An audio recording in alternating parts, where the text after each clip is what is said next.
My name is Chloe. I'm 30 years old, and I never thought I'd find myself at war with my entire family over a house.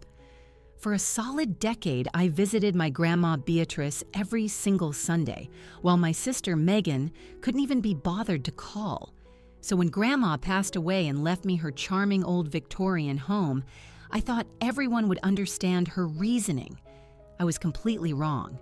At the reading of the will, my own father actually stood up in the lawyer's office and told me, "Sign it over to your sister. She needs it more than you." No one in that room, least of all my family, expected what I did next. But before I tell you what was in that final letter Grandma left for me, drop a comment telling me where you're watching from, and subscribe if you've ever had family try to take advantage of your kindness. Growing up, I always shared a special, almost sacred connection with my grandmother. Grandma Beatrice wasn't just a relative. She was my closest friend, my most trusted confidant, and the one person in the world who seemed to truly see me for who I was, not just for what I could do for others. From the time I was a little girl, I would spend my weekends at her beautiful, sprawling Victorian house. I learned the secrets to her famous oatmeal raisin cookies, the ones with just the right amount of cinnamon. I learned how to properly care for her magnificent garden, a kaleidoscope of fragrant lilacs and delicate peonies. And I'd spend hours listening to her tell stories about her youth, painting pictures of a simpler time.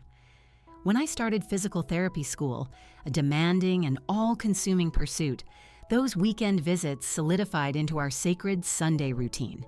Every single week, without fail, I would pull up to her house at 11 in the morning. We'd cook lunch together, usually her legendary lasagna or a hearty chicken and dumplings, and then we'd spend the afternoon either tending to the garden or sitting on a wraparound porch, sipping sweet iced tea and talking about everything and nothing at all. During the cold winter months, we'd curl up by her crackling fireplace, wrapped in the colorful handmade quilts she had crafted over decades, and we'd read books together or watch old black and white movies on her ancient, fuzzy television set. For 10 whole years, I never missed a Sunday unless I was practically on my deathbed, and even then, I would always call to check in. Those Sundays were my sanctuary. They provided a sense of stability in an otherwise chaotic world of long hospital shifts and emotionally draining patient care. Grandma Beatrice was my anchor, my safe harbor in a relentless storm. My sister, Megan, on the other hand, could barely be bothered to dial Grandma's number on Christmas or her birthday. 3 years younger than me, Megan had always been the designated family favorite, a title she held despite a complete and utter lack of responsibility or consideration for anyone but herself. While I worked my fingers to the bone to get through physical therapy school, Megan dropped out of 3 different colleges, each expensive venture fully funded by our parents. While I held down the same demanding job at St. Jude's Hospital for 7 years, building a career I was proud of, Megan bounced between dead-end retail positions, short-lived waitressing gigs, and a series of dubious multi-level marketing schemes, never lasting more than a few months at any single one.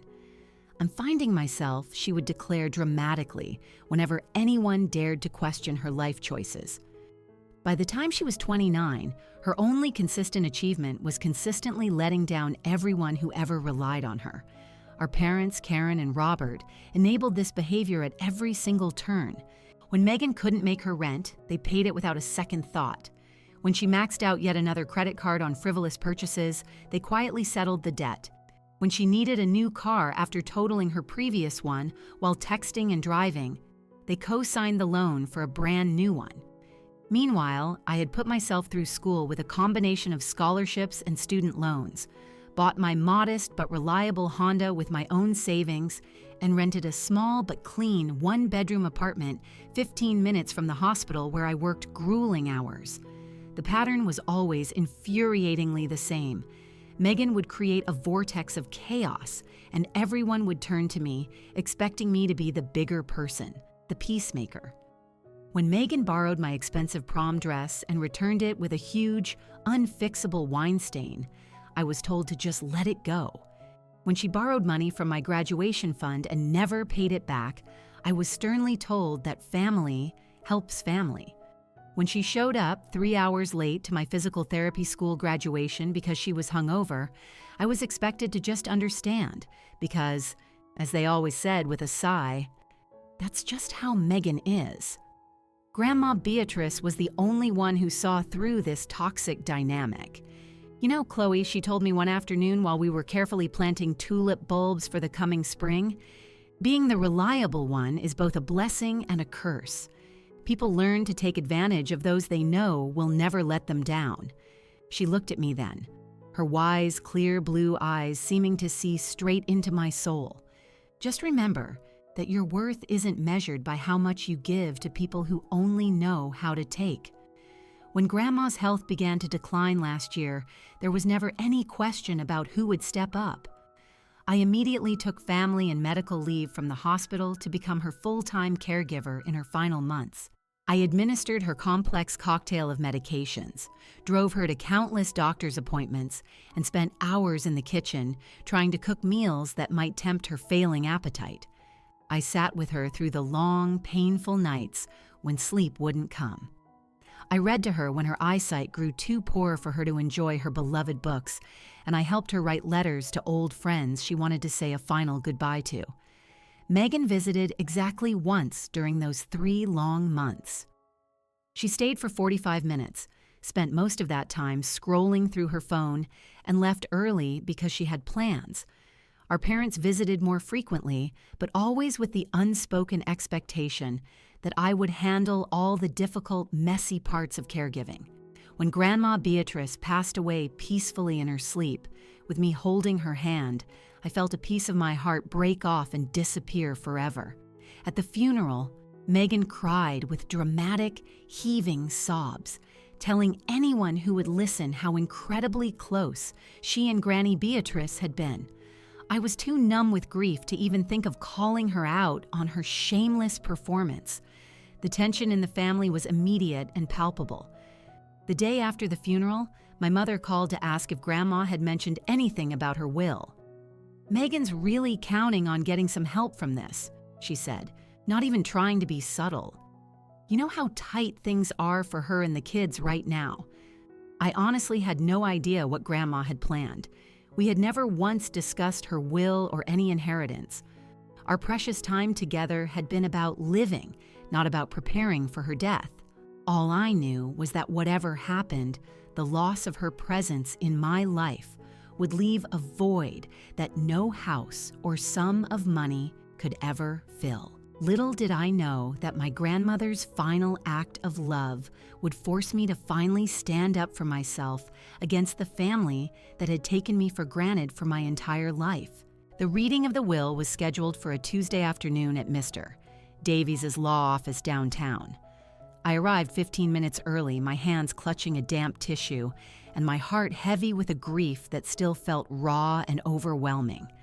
The office was a time capsule of dark wood paneling and aged leather chairs, the kind of place that smelled of old paper and had probably looked exactly the same for the past 50 years. I chose a seat near the window, watching raindrops race down the glass, trying to brace myself emotionally for whatever was about to happen. My parents arrived next, my father looking stern in his best suit and my mother in a black dress that made her look pale and drawn.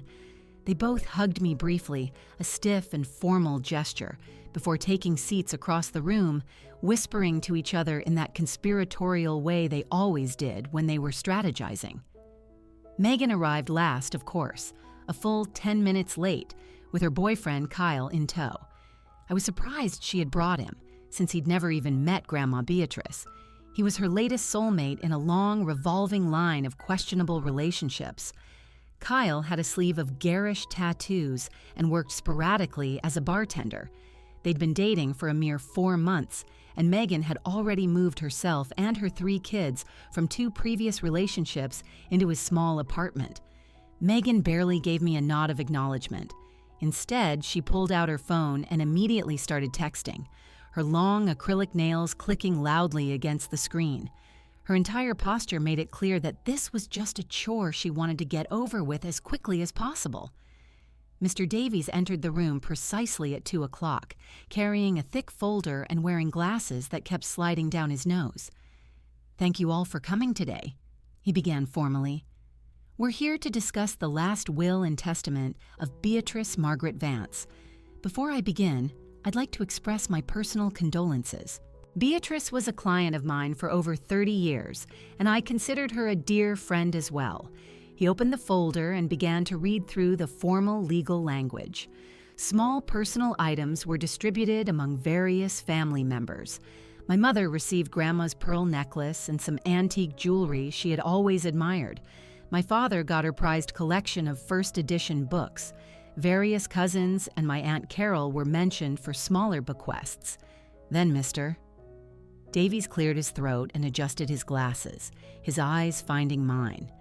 "To my granddaughter, Chloe Lynn Vance, who has been my constant companion and unwavering support, who has given me the priceless gift of her time and love without any expectation of return, I leave my house at 118 Oak Lane with all its contents not otherwise specifically bequeathed, as well as the sum of $80,000 from my savings." The room went completely, utterly silent. I felt tears welling up in my eyes, not because of the house or the money, but because of the beautiful words Grandma had chosen to describe our relationship. Additionally, Mr.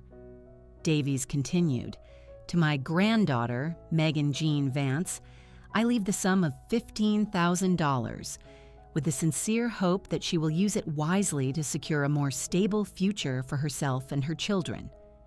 Megan's head snapped up from her phone, her expression shifting from bored indifference to pure outrage in an instant. "That's it?" she practically spat. $15,000? That old lady was sitting on a gold mine with that house, and I get pocket change? "Megan!" my mother gasped, though whether she was shocked by the outburst or the amount, I couldn't tell.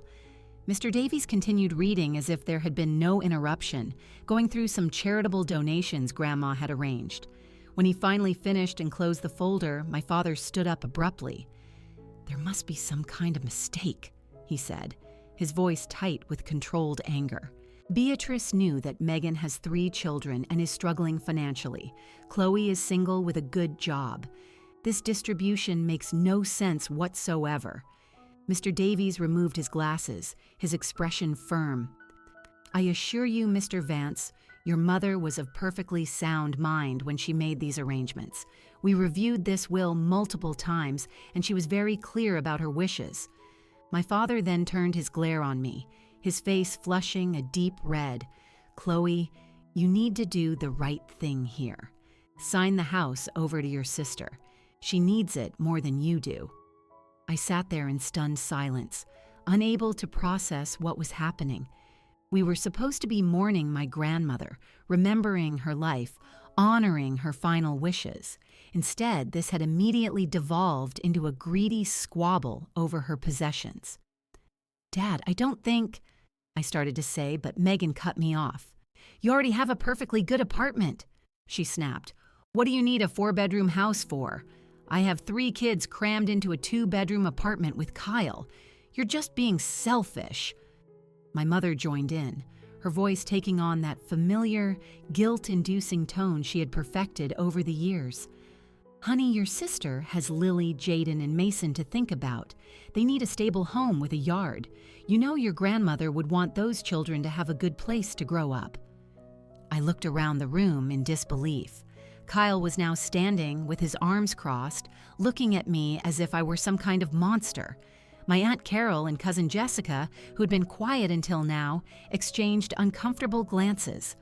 "This is not the time or the place for this discussion," Mr. Davies intervened, clearly appalled by the family drama unfolding in his office.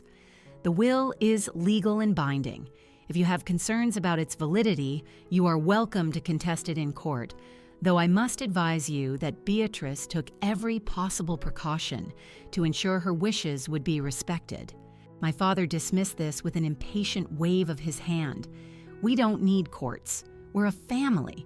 Chloe knows what the right thing to do is." He fixed me with a stern look that took me right back to my childhood, when his disapproval felt like the worst punishment imaginable. Cousin Jessica spoke up suddenly. "I think we should all just take some time to process this. It's only been a week since we lost Aunt Beatrice. Maybe we should table this discussion for now." Megan shot her a venomous look. "It's easy for you to say when you're not the one living paycheck to paycheck with 3 kids to feed." As the arguing continued to swirl around me, I felt like I was underwater, the sounds muffled and the movement slowed. This was not how I had envisioned this day. A part of me wanted to stand up and scream that Grandma Beatrice had made her choices for a reason, that I had been there for her when no one else was. But another part of me, the people-pleasing part that had been conditioned since childhood to keep the peace at all costs, was already calculating how to give in without completely losing myself in the process. Mr. Davies ended the meeting when it became clear nothing productive would come from continuing. As we filed out of his office, my mother caught my arm. "We expect you to come to dinner on Friday," she said, her voice leaving no room for refusal. "We'll discuss the transfer details then." I nodded numbly and watched them leave, Megan already complaining loudly to Kyle about how unfair everything was. I stood alone in the parking lot, the cold rain soaking through my thin jacket, feeling more isolated than I ever had before. The days following the will reading were a blur of emotional warfare. My phone buzzed constantly with texts and calls from my family, each one adding another layer to the growing weight on my shoulders. My mother called every single morning before my shift at the hospital and every single evening after I got home. Her tactics alternated between tearful guilt trips and angry demands. "Your sister cried herself to sleep last night," she informed me on Wednesday. "She's worried sick about where the kids are going to live if their landlord follows through on the rent increase." On Thursday it was, "I just don't understand how you can be so selfish after everything your father and I have done for you." By Friday morning, she had escalated to, "Your grandmother would be ashamed of your behavior. She raised you better than this." That one cut deep. I found myself sitting in my car in the hospital parking lot, sobbing uncontrollably, until a concerned coworker knocked on my window to check if I was okay. I plastered on the fake smile I was becoming far too good at and assured her I was fine, just allergies acting up. My father's approach was more direct and authoritarian. He called only once, his voice carrying that stern, commanding tone that had always made both Megan and me snap to attention as children. "This family is always taking care of its own," he said without any preamble.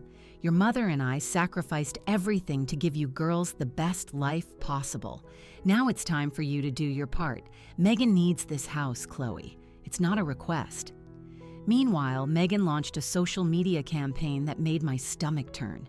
Without naming me directly, she posted tearful updates about selfish people who don't care about family and having to explain to my babies why they might not have a yard to play in, because someone who lives all alone needs a 4-bedroom house all to herself. Her friends, many of whom were people I had known since high school, commented with outrage on her behalf, all of them seeing only Megan's carefully curated version of victimhood. The most brutal tactic came on Thursday evening. I arrived home from an exhausting 12-hour shift to find Megan, Kyle, and all 3 children waiting outside my apartment door. Aunt Chloe, 7-year-old Lily, cried, running to hug me around the waist. Despite everything, my heart melted a little. None of this was the kids' fault. "We thought you might want to spend some time with the niece and nephews you're making homeless," Megan said loudly, a fake saccharine smile plastered on her face, clearly for the benefit of my neighbors. I invited them in, acutely aware of how small and cramped my apartment was with 5 extra people in it. 5-year-old Jaden immediately began touching everything in sight, while 2-year-old Mason clung to Kyle's leg, looking lost and uncertain. "Kids, go explore Aunt Chloe's place while the grown-ups talk," Megan instructed, and the children scattered, Lily heading straight for my bedroom. Once they were out of earshot, Megan's smile disappeared. "This is ridiculous, Chloe. Look at this place. It's perfect for one person. What are you going to do with Grandma's big house? Rattle around in it all by yourself while my kids are crammed into a moldy apartment with paper-thin walls? I haven't even decided what I'm doing yet." I protested weakly. Everything's happening so fast. Kyle, who had been silent until now, spoke up. Megan told me how you were always the favorite growing up. Got all the attention, all the opportunities. Maybe it's time you thought about someone besides yourself for once. I stared at him, speechless. This was so far from the reality of our childhood that I didn't even know how to respond. Was this really the narrative Megan had spun for him? That she was the neglected one? The visit lasted an excruciating hour, during which Jaden managed to knock over and break a ceramic vase my PT school friends had given me for graduation, and Mason had a diaper blowout on my couch. Neither Megan nor Kyle made any move to clean up either mess. As they were leaving, Megan paused at the door. Mom and Dad expect us for dinner tomorrow night. Don't be late, and maybe by then, you'll have come to your senses. The pressure wasn't just coming from my immediate family. Aunt Carol called to just check in, but quickly turned the conversation to how Megan has always struggled, poor thing, and how sharing our blessings is what family does. Uncle Robert texted that I should do right by your sister, because blood is thicker than water. The only person who reached out without an agenda was my cousin Jessica. She called on Friday afternoon as I was getting ready for the dreaded family dinner. "How are you holding up?" she asked, genuine concern in her voice. "Honestly? Not great," I admitted, relieved to finally be able to tell someone the truth. "I figured," Jessica sighed. "Look, I know everyone's pressuring you, but you need to know that not all of us think you should give up the house.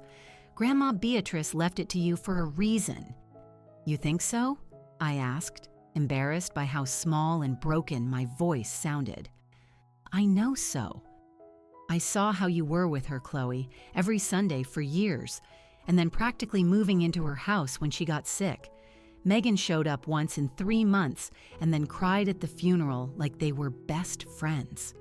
It was gross." Jessica's validation brought fresh tears to my eyes. "I don't know what to do, Jess. They're making me feel like I'm this horrible, selfish person." "That's because they know you'll cave if they push hard enough," Jessica said bluntly. "You always do. Look, whatever you decide, make sure it's because it's what you want, not because they bullied you into it." After we hung up, I found myself driving to Grandma Beatrice's house. My house now.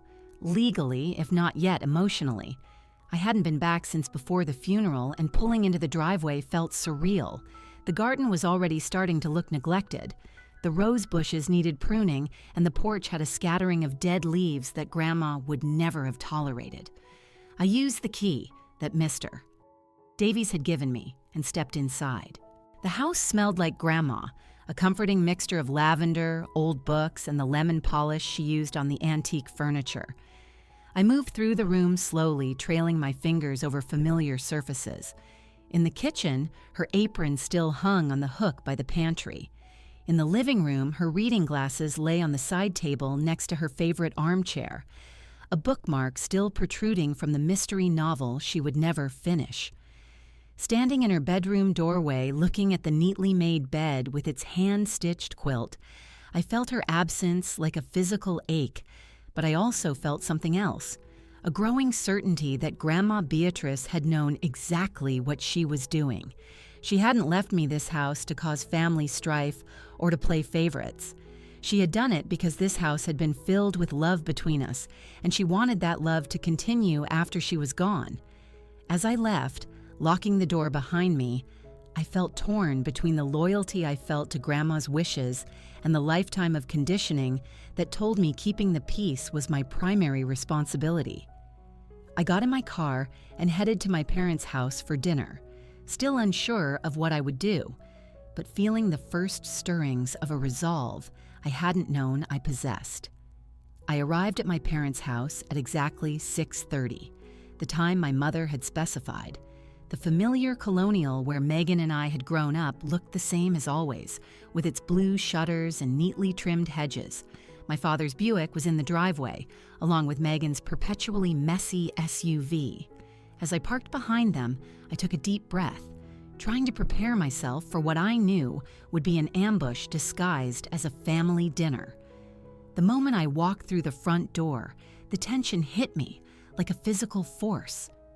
My mother was in the kitchen, aggressively chopping vegetables, while my father sat at the dining room table with a stack of official-looking papers in front of him. Megan was nowhere to be seen, but I could hear her voice upstairs, probably on the phone. "There she is," my father said without getting up. "We were beginning to think you might not show." "I said I would be here," I replied, hanging my jacket on the coat rack. "Where are the kids?" "Kyle took them to his mother's for the night," my mother called from the kitchen. "We thought it would be better to have an adult conversation without distractions." Translation: they didn't want any witnesses to whatever they had planned. Dinner was a tense affair. My mother had made lasagna my favorite, which immediately put me on high alert. She only ever made my favorite meals when she wanted something significant. We ate in strained silence for several minutes before my father cleared his throat. "Chloe, your mother and I have been thinking a lot about this situation with Grandma's house," he began, using his reasonable voice that always preceded something deeply unreasonable. "We understand you might be attached to the place because of your relationship with your grandmother, but we need to look at this practically." I took a bite of lasagna to avoid responding immediately. "The fact is," he continued, "Megan has 3 children and no stable housing situation. You're single, with a good career, and you already have a place to live. It just makes sense for Megan to have the house. Not to mention," my mother chimed in, "Megan could really use the financial security. If she had the house, she wouldn't have to worry about rent. She could focus on finding a good job and providing for the children." I set down my fork. "Megan has had 10 years to find a good job, Mom. What makes you think having Grandma's house will suddenly make her responsible?" The temperature in the room seemed to drop 10 degrees. "That's unfair, Chloe," my father said sharply. "Your sister has had some setbacks, but she's trying her best." "Is she?" I asked, surprising myself with the challenge in my voice, because from where I'm sitting, it looks like she's spent her entire adult life avoiding responsibility, while everyone else rushes in to bail her out. My mother's face flushed with anger. "How dare you speak about your sister that way? You have no idea what it's like to raise 3 children on your own. She's not on her own," I pointed out. "She has Kyle now. And before that, it was Derek. And before that, Jason. Not to mention she has you 2, who have never said no to her about anything. We've helped both our daughters equally," my father insisted, though we all knew that was a blatant lie. Megan chose that moment to make her grand entrance, sauntering into the dining room with the timing of someone who had been listening from the top of the stairs. "Talking about me?" she asked with a false brightness. "Discussing the house situation," my mother said, her tone immediately softening. "Oh, that," Megan said, dropping into a chair and helping herself to a large portion of food. "Has she agreed to sign it over yet? Kyle's already talking about which bedroom would be best for his home studio." I nearly choked on my water. "His what?" Megan waved a hand dismissively. "Kyle's starting a podcast about craft beer. He needs a quiet space to record." The casual, entitled way she said this, as if it were perfectly reasonable to expect me to give up my inheritance so her boyfriend of 4 months could have a podcast studio, left me momentarily speechless. "Actually," my father said, pulling the stack of papers toward him, "I've had the transfer documents drawn up. My friend Bill at the bank helped me with them." He slid the papers across the table toward me, along with a pen. "We can take care of this tonight and be done with it." I stared at the documents, my name and Megan's printed in stark black and white, with a glaringly empty signature line at the bottom. The sheer presumption of it all hit me like a slap in the face. "You already had papers drawn up?" I asked, my voice barely a whisper. "Without even talking to me first?" "We're talking now," my mother said impatiently. "And frankly, Chloe, I don't understand why this is even a discussion. Your sister needs the house. You don't. It's as simple as that." "Yeah, don't be so selfish," Megan chimed in, her mouth full of lasagna. "It's not like you earned that house anyway. It was just luck that Grandma liked you better." Something inside me snapped. "Luck? You think it was luck? That I spent every single Sunday with her for 10 years? That I took a leave from my job to care for her when she was dying? That I was the one holding her hand when she passed away while you couldn't be bothered to visit more than once? Megan rolled her eyes. Here we go with the martyr act. You always have to be the perfect one, don't you? St. Chloe, so selfless, so caring. That's enough, my father interrupted. This bickering isn't helping anything. Oh, I think it's helping a lot, I said, a strange cold calm settling over me. It's helping me see things very, very clearly. Megan, when was the last time you visited Grandma before she got sick? Do you even remember? Megan shifted uncomfortably in her chair. I was busy, with the kids. She understood that. That wasn't what I asked. When was the last time? I don't know. Maybe Christmas 2 years ago? Why does it matter? It matters, I said, my voice rising, because you're sitting here claiming you deserve her house when you couldn't spare an hour to visit her in years. And now I find out you've already promised your boyfriend he can turn a bedroom into a podcast studio. My mother interjected. Chloe, you're being dramatic. The important thing is that the house stays in the family and benefits the most people. 3 children and 2 adults versus just you.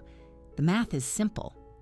Actually, I said, a memory suddenly surfacing sharp and clear. Megan did visit Grandma one other time that I know of, about 6 months before she got sick. Isn't that right, Megan?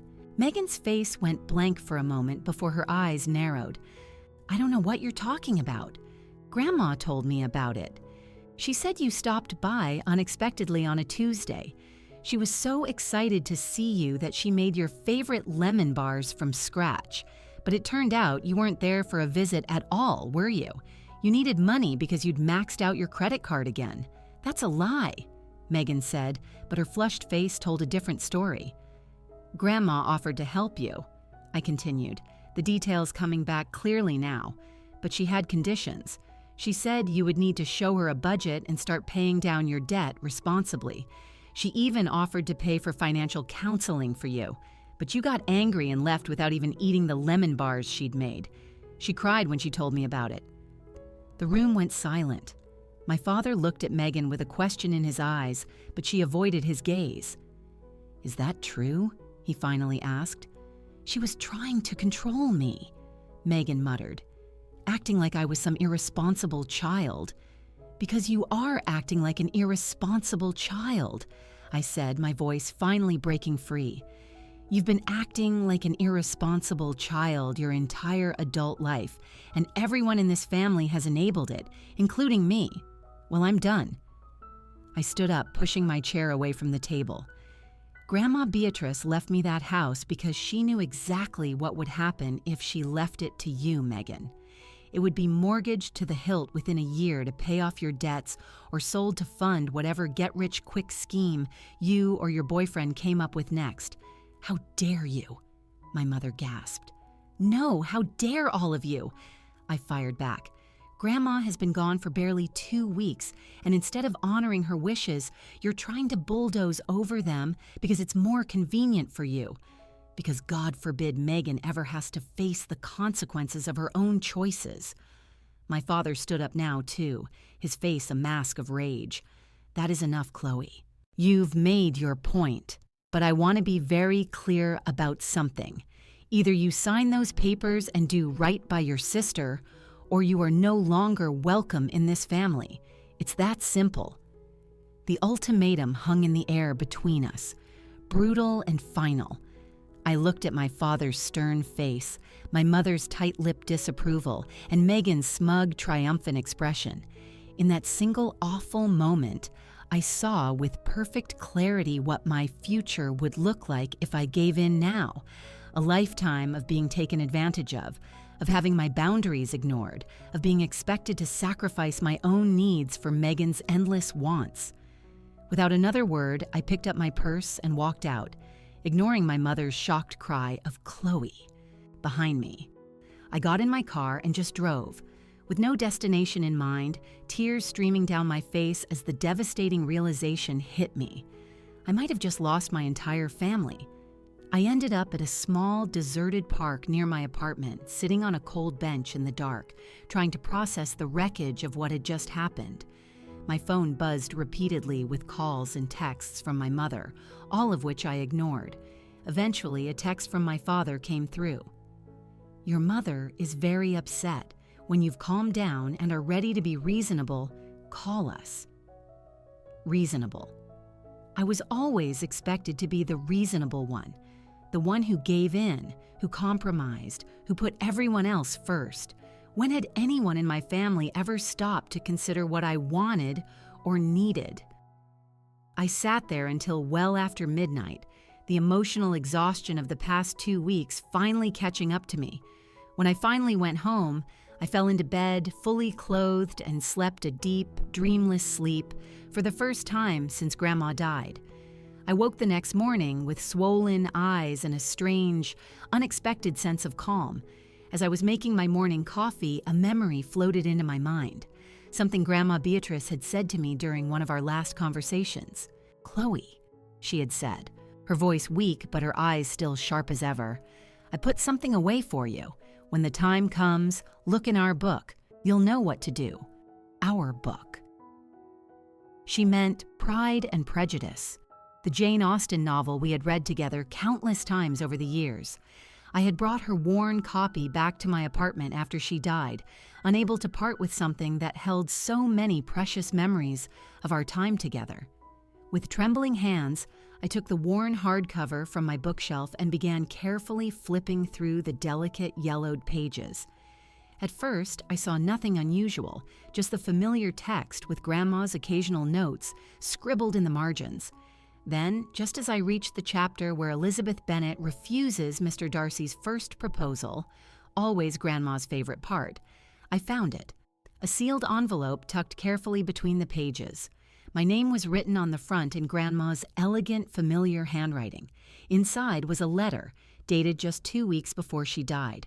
With shaking hands, I unfolded the pages and began to read. "My dearest Chloe, if you are reading this, then I am gone, and you have found yourself in exactly the situation I feared you might. I know your father and mother well, and I know your sister Megan, perhaps better than she realizes. By now, they have likely demanded that you turn over the house to Megan for the family, and you, my sweet girl, are torn between honoring my wishes and keeping peace with the people you love. First, I want you to know that the house is yours, without conditions or expectations.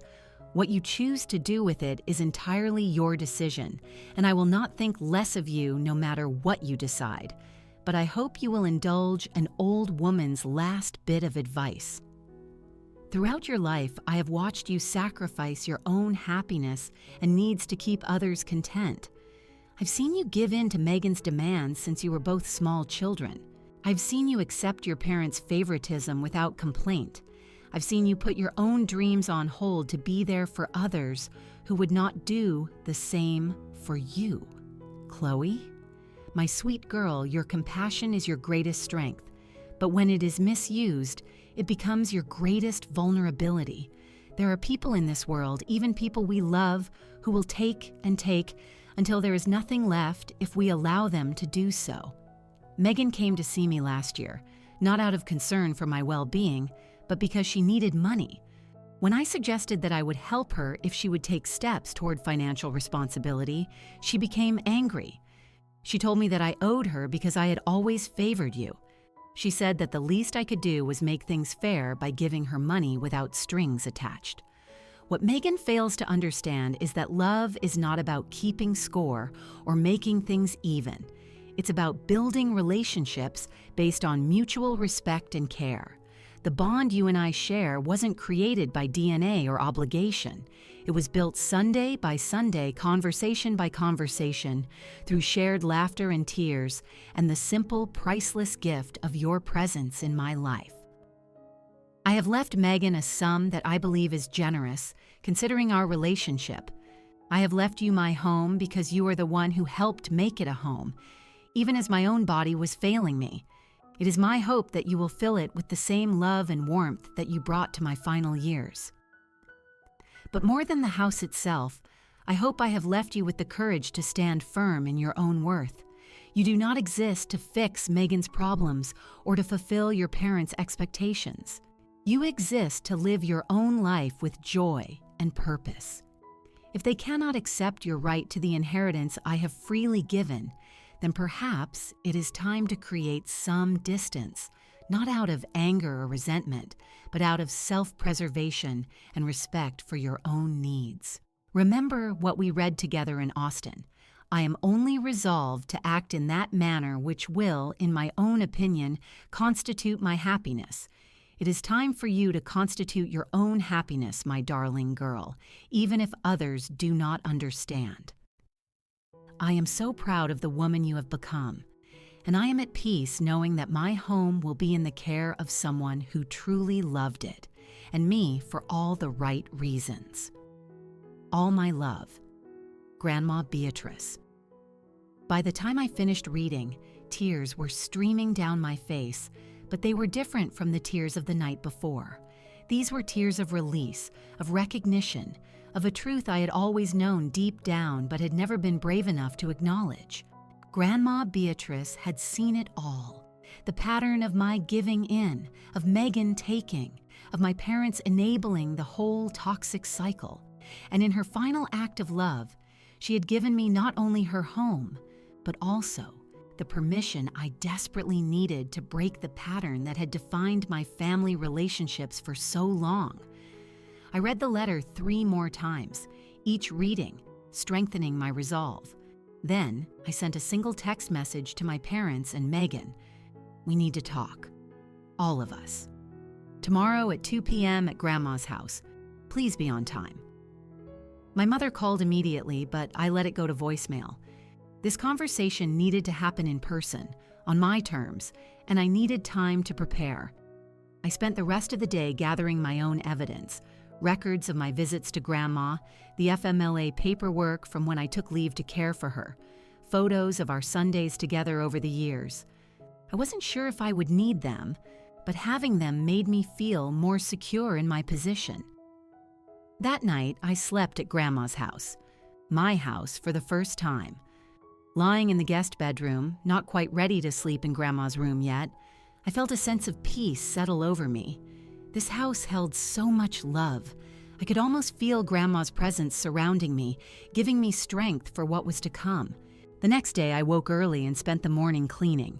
There was something therapeutic about washing the windows and dusting the shelves that had begun to gather neglect in the weeks since Grandma's passing.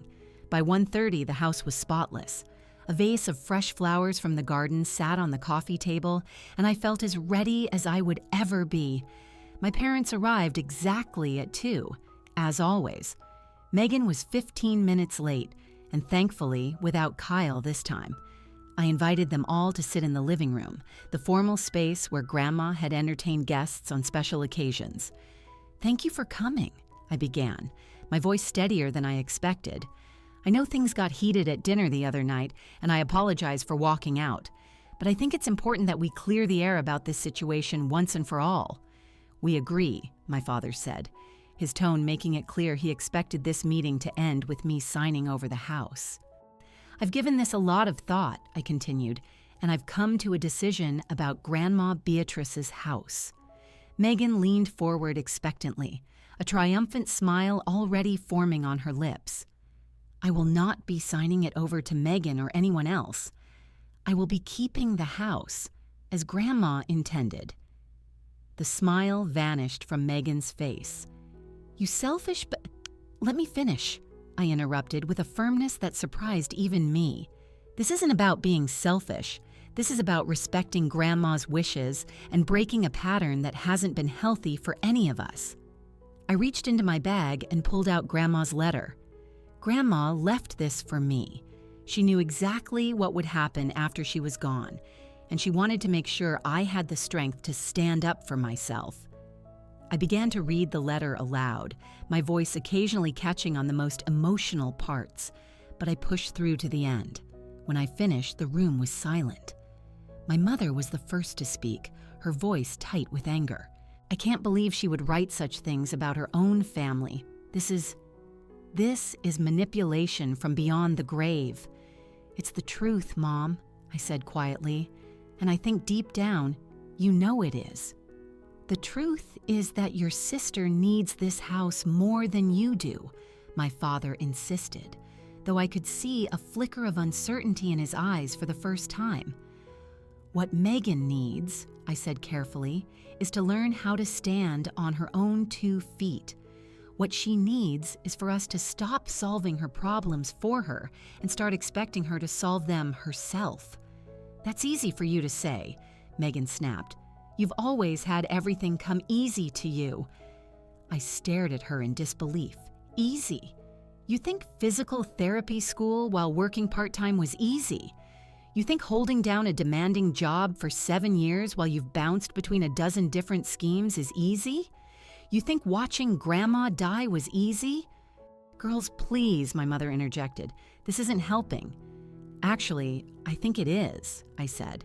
For the first time, we're actually talking about the reality of our family dynamic instead of pretending everything is fine while I give and Megan takes. I turned to Megan directly.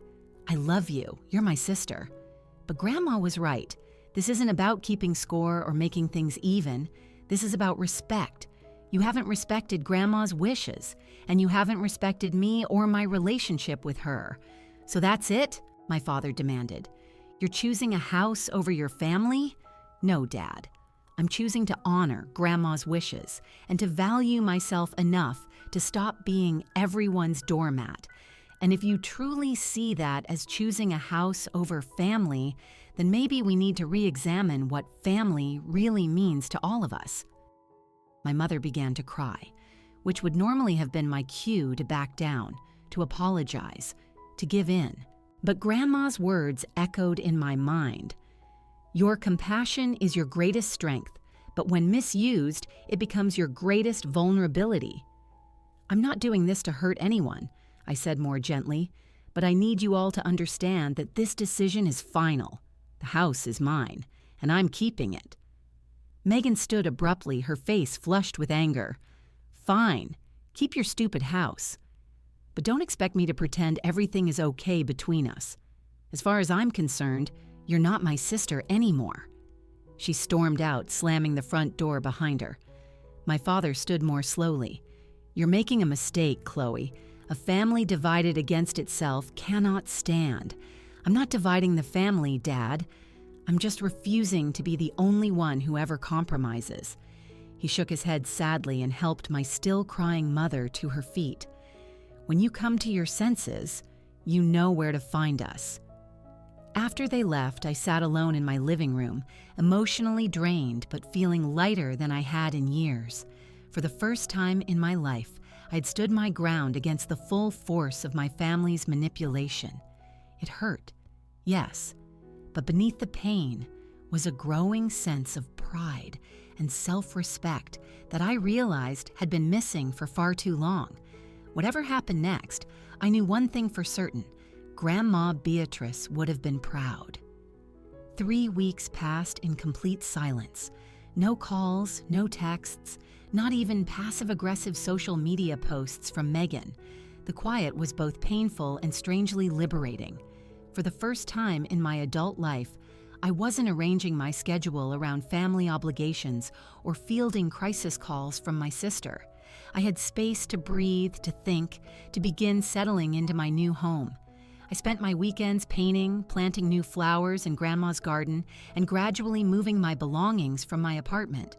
On the 4th week, I received a text from Megan that simply read, "Can we talk? Just us." I agreed to meet her at a neutral coffee shop, expecting another confrontation. When I arrived, she was already there, looking uncharacteristically subdued. "Thanks for coming," she said quietly. "I've been doing a lot of thinking about what you said, about what Grandma wrote in that letter." She looked up, her eyes shining with unshed tears. "You were right, about all of it. I was so shocked I couldn't speak." "Kyle and I broke up," she continued. "After the whole house thing fell through, he started pressuring me about fixing things with you, like I should just manipulate you into giving him what he wanted. That's when I realized you were right about him too. He didn't care about me. He just wanted what he could get from me, just like I did with Grandma." She shrugged, a bitter little smile on her face. Don't be sorry. It made me see things clearly, like how I've been living my whole life expecting other people to solve my problems. Mom and Dad, my exes, you, Grandma. I've been taking and taking without ever giving anything back. She took a deep breath. Anyway, I got a job, a real one, administrative assistant at Valley Medical Center, and I've applied for night classes. I used the money Grandma left me for a security deposit on a smaller, more affordable apartment. It's the first time I've ever used money for what it was intended for. I reached across the table and squeezed her hand. I'm proud of you, Megan. Don't be too proud yet, she said, with a ghost of her old smile. I've got a long way to go, but I wanted you to know that I understand why you kept the house, and I'm sorry. You deserved that inheritance, and I had no right to try to take it from you. That simple acknowledgement brought tears to my eyes. Thank you for saying that. We talked for another hour, more honestly than we had in years. When we parted, she hugged me tightly. I'd like to try to have a real relationship with you, she said. One that's not about what I can get from you. I'd like that too, I told her, and I meant it. The following Sunday, I received a text from my mother asking if they could come over to see the house. When they arrived, my father was stiff, but my mother brought a housewarming plant. We miss you, sweetheart, my mother said, tears in her eyes. We've realized there was truth in what you said. We've expected different things from you and Megan. We should have respected Beatrice's wishes from the beginning. I sat between them on the couch, taking their hands. I'm willing to try to build something better, I said softly. My father squeezed my hand. Your grandmother would be proud of you, he said gruffly. She raised a strong woman. In the months that followed, we slowly began to heal. Sunday dinners became a new tradition, sometimes at my house, sometimes at my parents'. My relationship with Megan transformed. We discovered each other as adults, as sisters. She thrived in her new life, paying off her debts one by one, and I was her biggest cheerleader. The house that had caused so much strife became what Grandma always intended, a place where our family could find a new, healthier beginning. One evening, as I sat on the porch swing watching the sunset, I felt a profound sense of peace. The journey had been painful, but through it all, Grandma Beatrice's final gift wasn't the house itself. It was the courage to value myself enough to stand firm. Thank you, Grandma, I whispered to the evening breeze, for everything. Life's most valuable inheritances aren't always things you can touch. Sometimes it's the strength you discover within yourself, and the wisdom to know that true love requires both compassion and boundaries. In her final act of love, she had given me not just a house, but a home within myself that no one could ever take away. Have you ever had to stand up to family pressure to do what you knew was right? I'd love to hear your stories in the comments below. And if this story resonated with you, please like, subscribe, and share it with someone who might need to hear that it's okay to set boundaries.